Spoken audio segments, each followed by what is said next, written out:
नमस्कार। मैं कमल किशोर, प्रवक्ता शोध एससीईआरटी लखनऊ। आज हम लोग डीएलएड द्वितीय सेमेस्टर का एक बेसिक चैप्टर है जिसमें रसायन विज्ञान की मुख्यतः जो मुख्य चीजें हैं उसके बारे में जानेंगे। तो हमारे जो पाठ का नाम है तत्वों का वर्गीकरण, परमाणु संरचना, संयोजकता, रासायनिक अभिक्रिया, रसायन की भाषा व रासायनिक सूत्र। इसमें से पहले हम परमाणु संरचना के बारे में अध्ययन करेंगे। हम जानते हैं कि ब्रह्मांड जो है उसके मुख्यतः दो घटक होते हैं, एक पदार्थ और दूसरा ऊर्जा। ऊर्जा वो कोई भी चीज जिसमें कुछ कार्य करने की क्षमता होती है उसे ऊर्जा कहा जाता है। विभिन्न प्रकार की ऊर्जाएं होती हैं। और पदार्थ जो कुछ जगह घेरता है और उसमें कुछ द्रव्यमान होता है उसको हम पदार्थ कहते हैं। यहाँ पर हम पदार्थ की बात करेंगे मुख्यतः।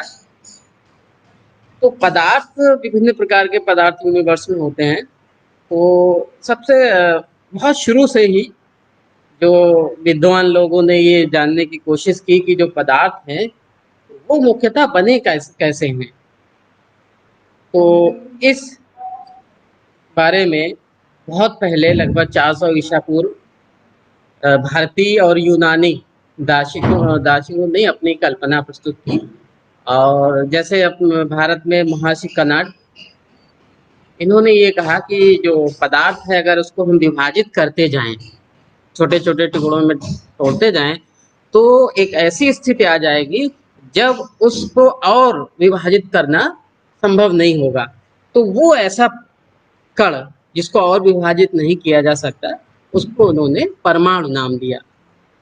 इसी तरीके से दूसरे दार्शनिक पगधा कात्यायान, इन्होंने और थोड़ा विस्तृत रूप से बात की। इन्होंने कहा कि जो पदार्थ के वो सूक्ष्मतम कण जिनको और विभाजित नहीं किया जा सकता, और ये पदार्थ के कण अभिक्रिया करते हैं, आपस में संयोग करते हैं और उससे हमें विभिन्न प्रकार के पदार्थ मिलते हैं।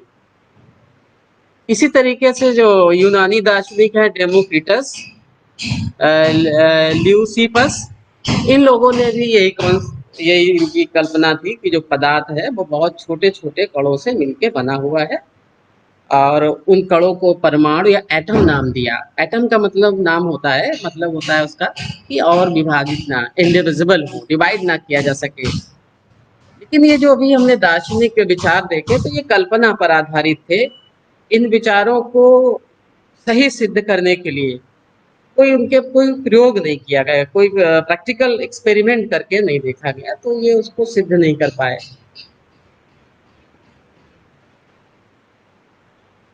उसके बाद 18वीं शताब्दी तक ये कोई काम नहीं हुआ, ये जो कल्पना की थी दार्शनिक लोगों ने।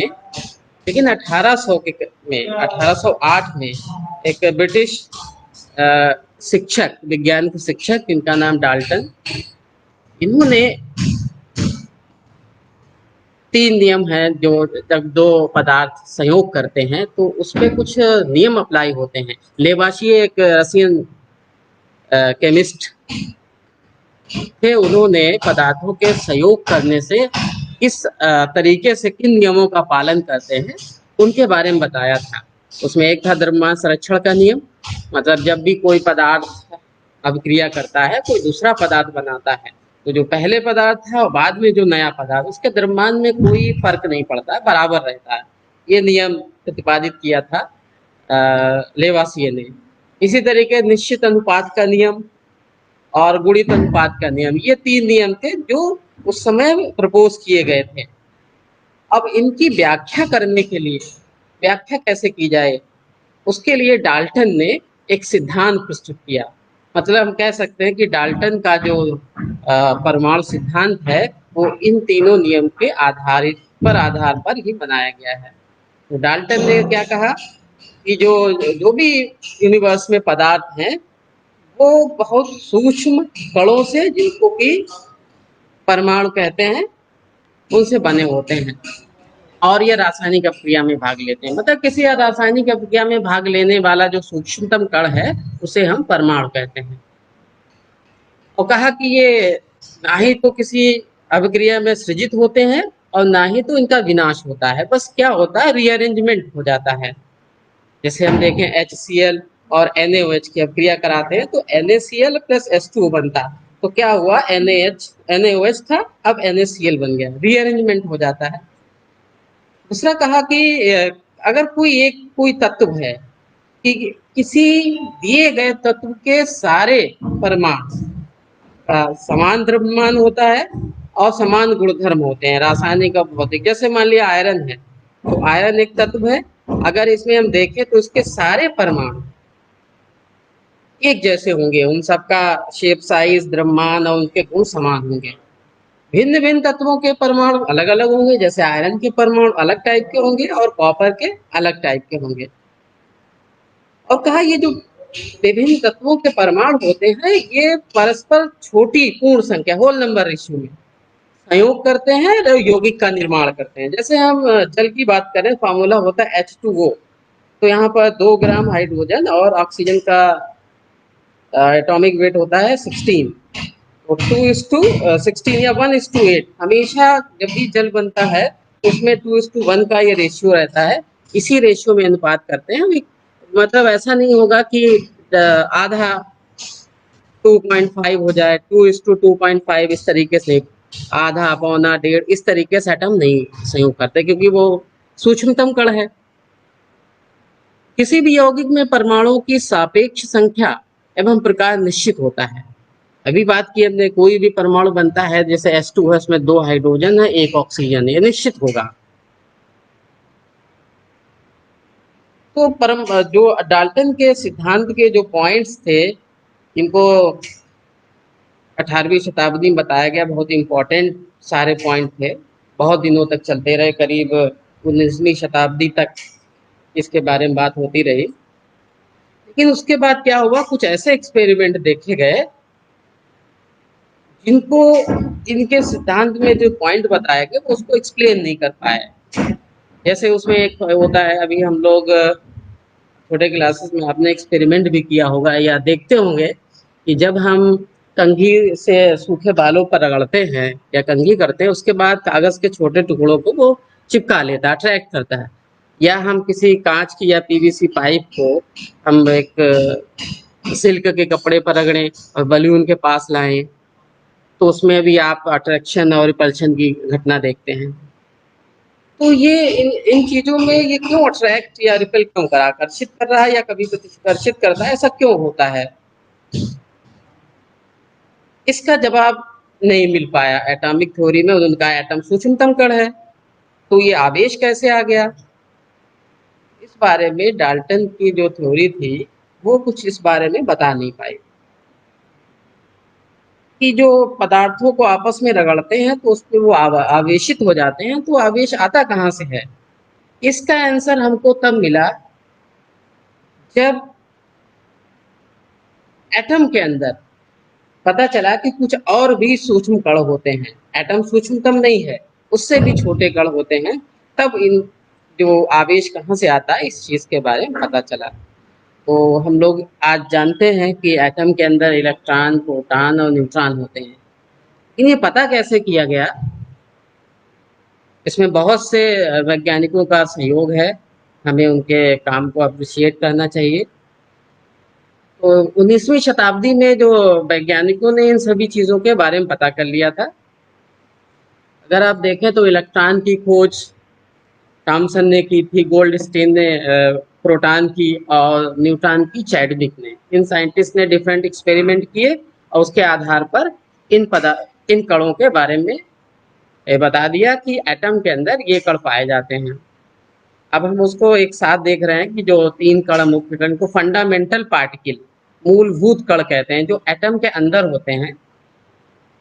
तो इसमें हम देखते हैं कि जो इलेक्ट्रॉन है ये नेगेटिव होता है, इस पर नेगेटिव आवेश होता है, उसको कहा जाता है आवेश की ये सूक्ष्मता छोटी यूनिट है।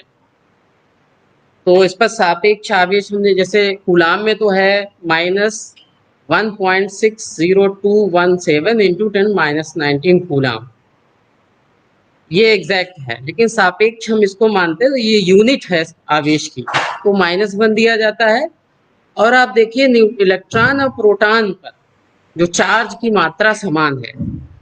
अब यहाँ प्रोटॉन के आगे थोड़ा सा गलत है, आप देखिए प्लस होगा, जो लिखा हुआ प्रोटॉन के आगे -1.60, इसको लिखा +1, मतलब उसका जो नेचर होता है प्रोटॉन वो पॉजिटिव होता है, मात्रा समान है।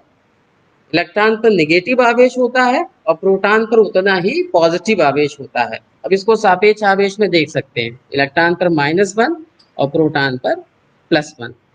न्यूट्रॉन पे कोई आवेश नहीं होता है।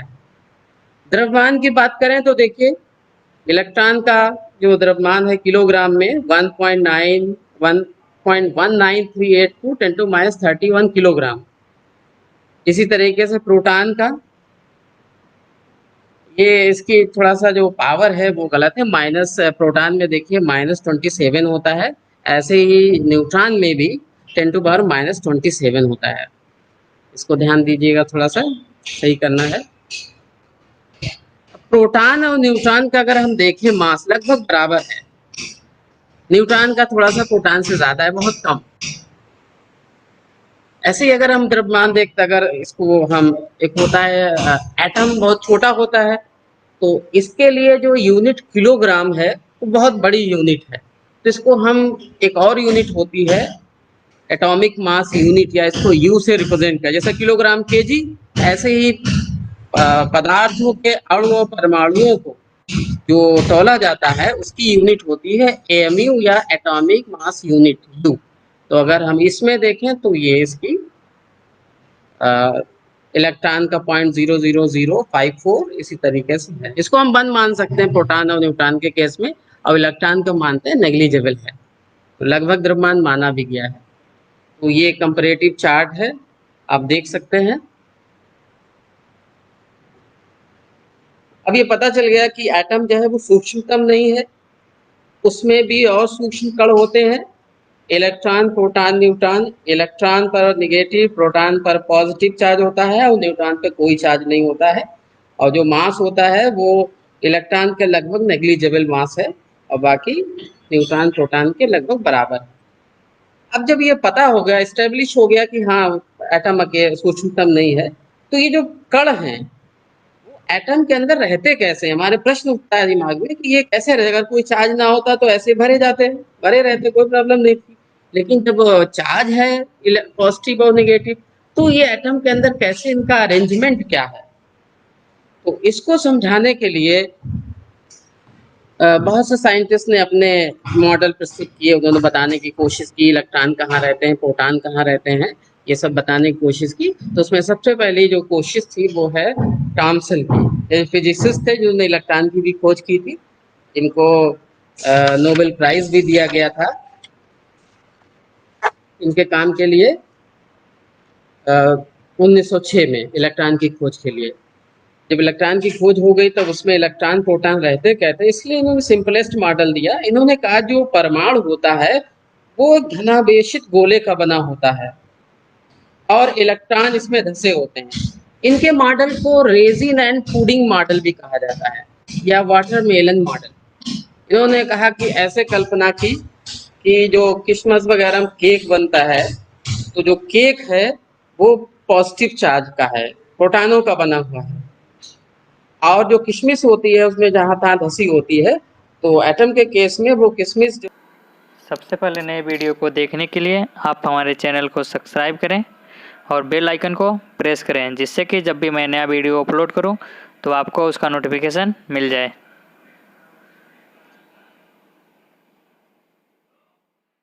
जो है वो इलेक्ट्रॉन, या तरबूज के केस में कहें कि जो तरबूज का गूदा होता है वो प्रोटॉन है, पॉजिटिवली चार्ज है, और जो बीज होते हैं उसके वो हैं इलेक्ट्रॉन। इस तरीके से इमेजिन करके इन्होंने बनाया, और ये कहा कि जो प्रोटॉनों का जो टोटल चार्ज है वो इलेक्ट्रॉनों के टोटल चार्ज के बराबर होता है, मतलब पॉजिटिव नेगेटिव बराबर होता है, इसलिए जो एटम है वो इलेक्ट्रिकली न्यूट्रल, उदासीन होता है। ये चीज बताई। लोगों ने, क्योंकि माना जाता था कि एटम जो है उदासीन होता है, उसका कोई चार्ज नहीं होता है ओवरऑल, तो ये चीज उन्होंने बताई और उसको लोगों ने माना। कुछ दिन इनका मॉडल माना जाता रहा, उदासीन क्यों होता है ये चीज भी समझा दी इन्होंने। लेकिन उसके बाद कुछ और साइंटिस्ट ने, वैज्ञानिक लोगों ने एक्सपेरिमेंट किए और उससे जो परिणाम आए उसको इनका ये मॉडल समझा नहीं पाए। ये तो इमेजिन किया तूने ऐसा, इसको इमेजिन कर लीजिए कि ये क्रिसमस केक की तरह है। तो इमेजिन किया, अगर वो एक्सपेरिमेंटल चीजों को समझा नहीं पाता है तो उसको नहीं माना जाएगा। तो क्या हुआ, रदरफोर्ड ने एक्सपेरिमेंट किया।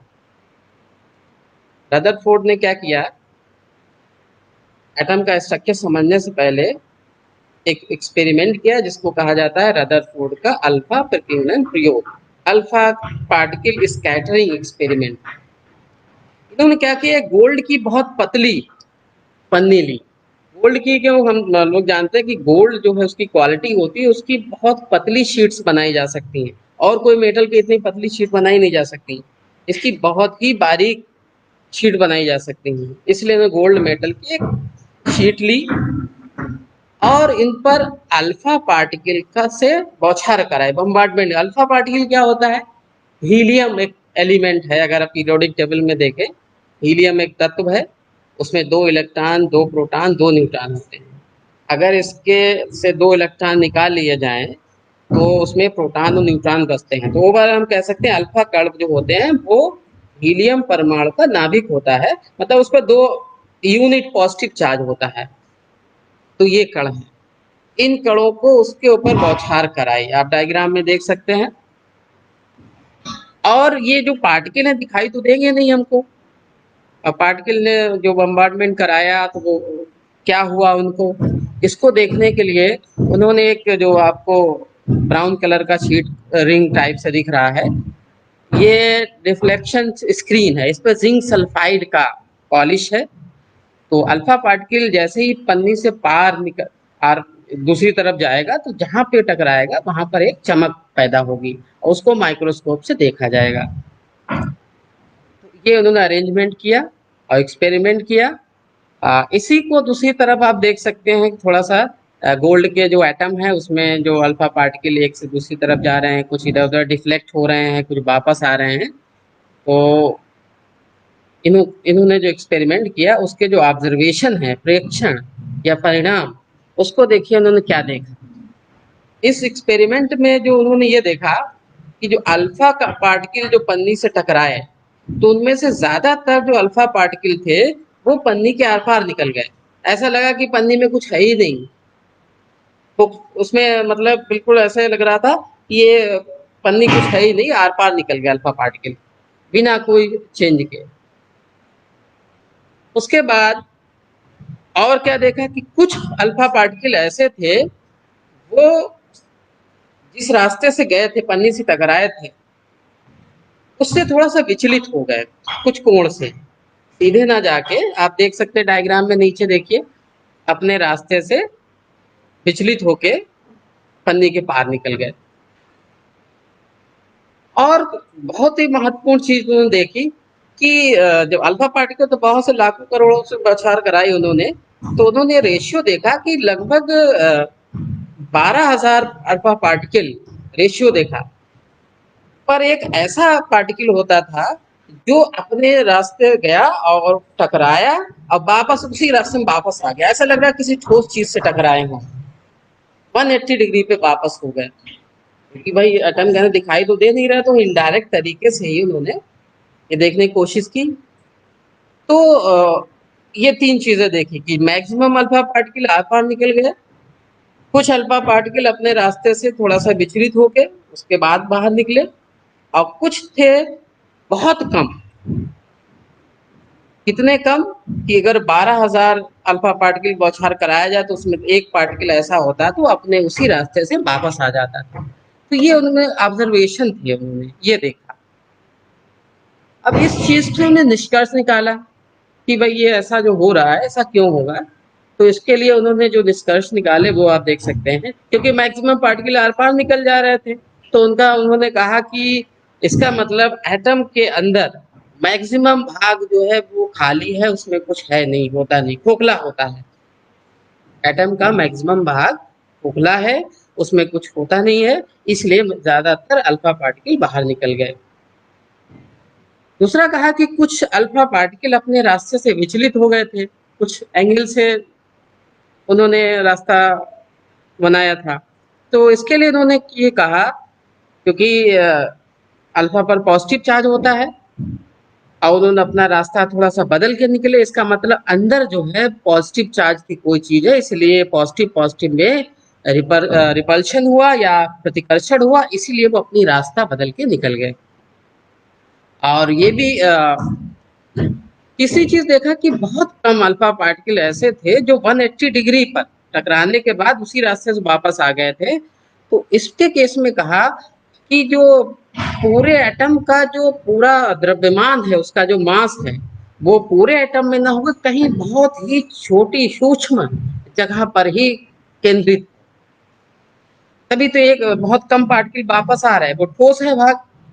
तो ये चीज उन्होंने कहा कि अब यहाँ पर इनके एक्सपेरिमेंट में ये कहते हैं कि एटम का मैक्सिमम पार्ट खोखला है और उसमें जो पॉजिटिव चार्ज वाली चीज है वो कहीं छोटी सी जगह में है, पूरे में फैला हुआ नहीं है। तो थॉम्सन का जो मॉडल था, उन्होंने कहा कि जो एटम होता है, जो पॉजिटिव चार्ज पूरे एटम पर फैला हुआ होता है, अगर ऐसा होता तो सारे पार्टिकल डिफ्लेक्ट हुए होते, आर पार नहीं निकले होते। तो ये इस एक्सपेरिमेंट को थॉम्सन का मॉडल समझा नहीं सका।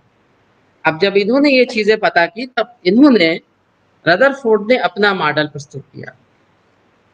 इस तरीके से इन्होंने क्या किया, इन्होंने कहा जो एटम होता है उसके केंद्र में एक धनावेशित जगह होती है, धनावेश होता है उसके सेंटर में, जिसको उन्होंने नाभिक कहा।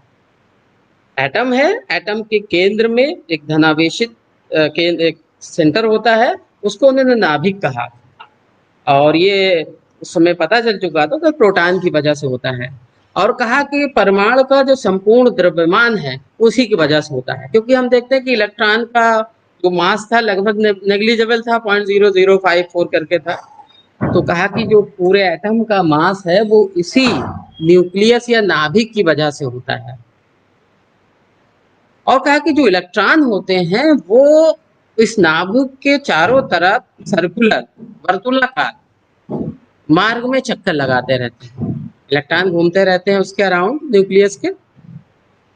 और कहा कि जो नाभिक का आकार है वो परमाणु की तुलना में बहुत कम होता है, अब इतना कम कि हम डेली लाइफ की चीजों से कंपैरिजन कराना मुश्किल है। फिर भी ऐसा मान सकते हैं कि जो क्रिकेट की बॉल है, अगर उसको हम न्यूक्लियस माने तो उसकी 5 किलोमीटर रेडियस की जो जगह होगी वो पूरा एटम का वो साइज होगा। तो इस तरीके से उन्होंने अपना एक मॉडल प्रस्तुत किया कि एटम के अंदर नाभिक होता है जिस पर पॉजिटिव चार्ज होता है और बहुत छोटा होता है, और जो पूरे एटम का जो मास है इसी की वजह से होता है, और इस पर धनावेश होता है क्योंकि इसमें प्रोटॉन होते हैं। और जो इलेक्ट्रॉन होते हैं वो नाभिक के चारों ओर वर्तुलाकार मार्ग पर चक्कर लगाते हैं। तो अब कह सकते हैं कि इलेक्ट्रॉन प्रोटॉन के बीच अट्रैक्शन होगा तो इलेक्ट्रॉन न्यूक्लियस में मिल जाना चाहिए, क्योंकि वो चक्कर लगा रहे हैं, तो चक्कर लगाने से उनमें एक फोर्स टेंशन पैदा होगी, वो उसको बाहर फेंकने वाला फोर्स होता है, तो उसको बैलेंस किया रहता है।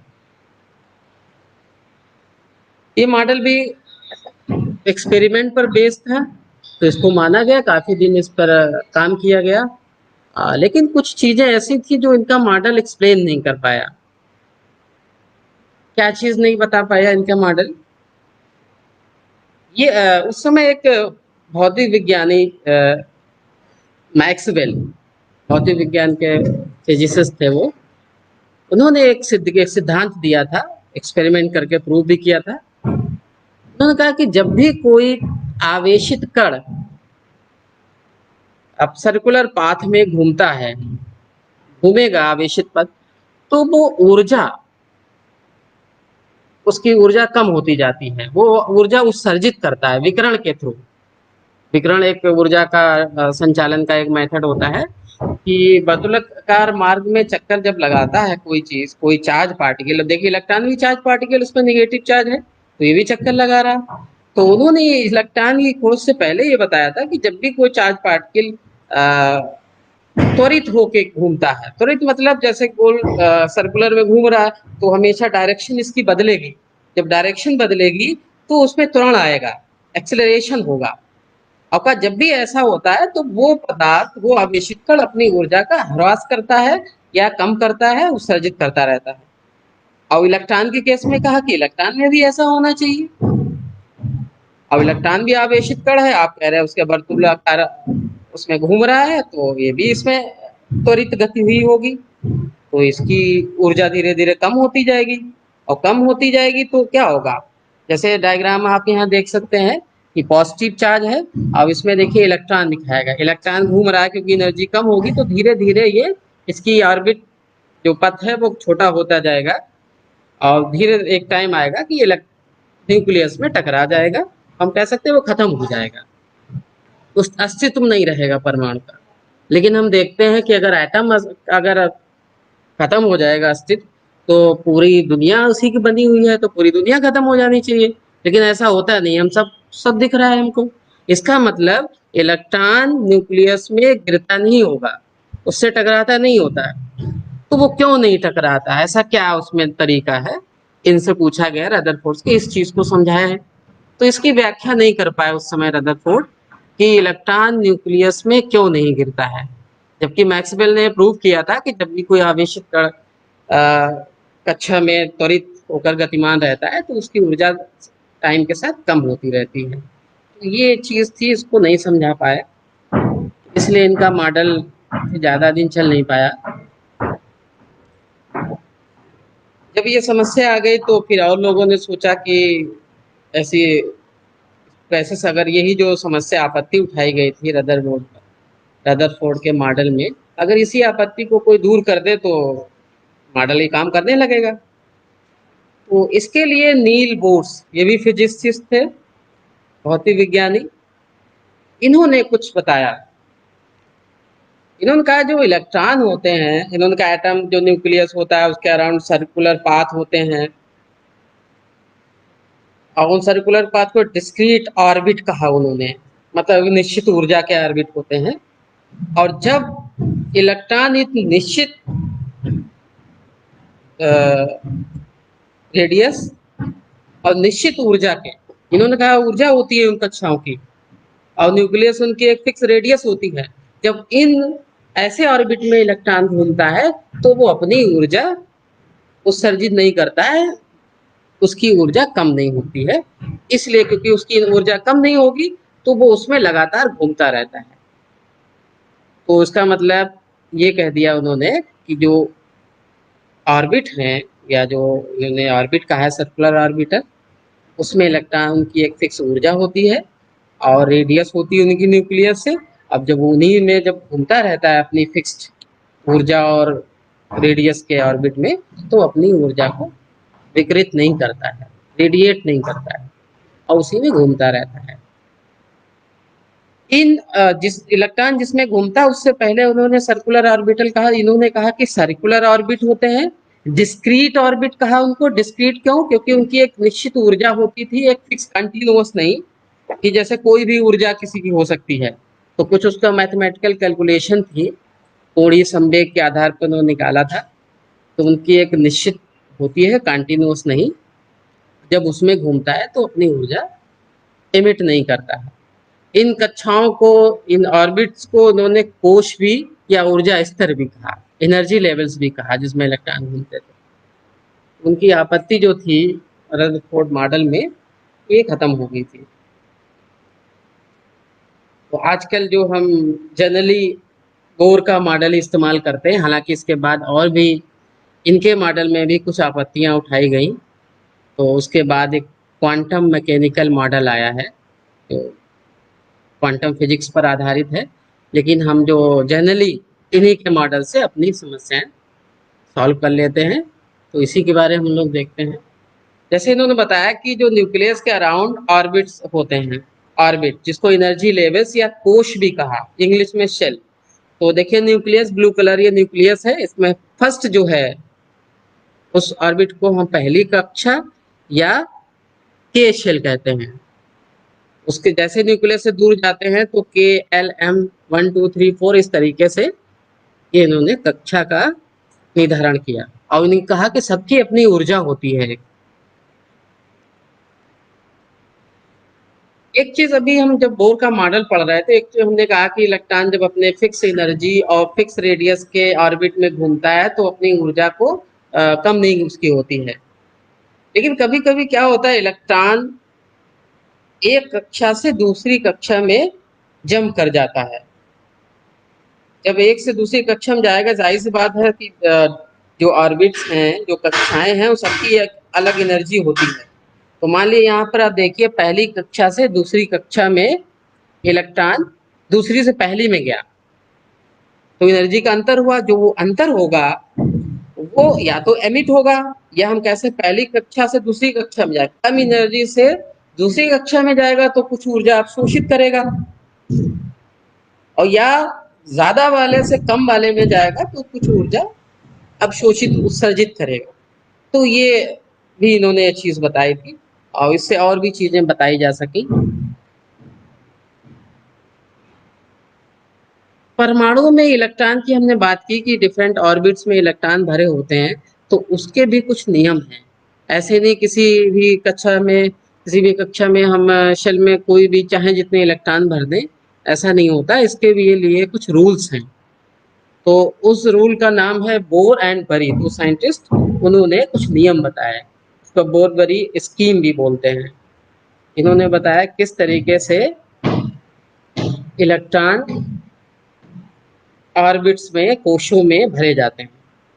तो किसी कक्षा में मैक्सिमम, तो इस चीज को हम बाद में देखेंगे किस तरीके की कक्षाओं में इलेक्ट्रॉन को भरा जाता है, और बाकी जो पार्ट इसमें है उसकी भी चर्चा करेंगे। आप लोग जो अभी हमने इलेक्ट्रॉन प्रोटॉन की डिस्कवरी कैसे हुई और ये डिफरेंट मॉडल, इसके बारे में देख लीजिएगा। Thank you.